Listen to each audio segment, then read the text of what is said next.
د کونړ په مرکز اسداباد کې د ولایت په کچه د ځوانانو ترمنځ د حسن قیرت او نبوي سیرت د سیالۍ چې په بهر کې د یو میش افغان پانګوال میرسید دهقان په مالی او د کونړ ملي راډیو تلویزیون په تخنیکي همکارۍ جوړه شوې وه.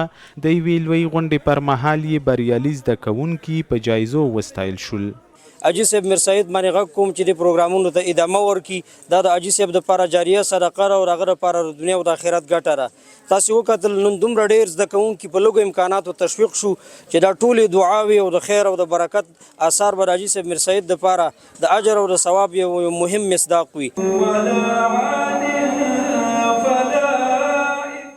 د حسن قیرت او نبوي سیرت د سیالیو د پایلو په مراسمو کې د بیلابیلو حکومتي ادارو د مسؤلینو سربیره دینی عالمانو، قومي مشرانو او لسګونه د دینی مدرسو او ښوونځیو زده کوونکو برخه اخیستې وه. د یادې سیالۍ ګډونوال زده کړو او مطالعې ته د ځوانانو د هڅونې په موخه د دغه ډول سیالیو جوړېدل مهم ګڼي او زیاتوي چې په دغه برخه کې باید پاملرنه لا زیاته شي.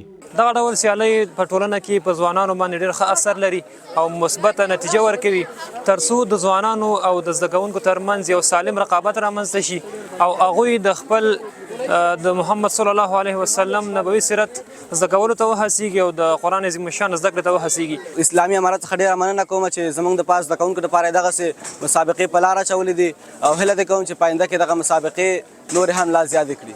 د قرآن کریم د تجوید د برخې اولې د یادولو وړ ده چې د حسن قیرت او نبوي سیرت د جوړې شوي سیالۍ 10 مخکښو ځوانانو ته کمپیوټرې، بایسیکلونه، موبایلونه او یو شمېر نورې قیمتي جایزې ورکړل شوې.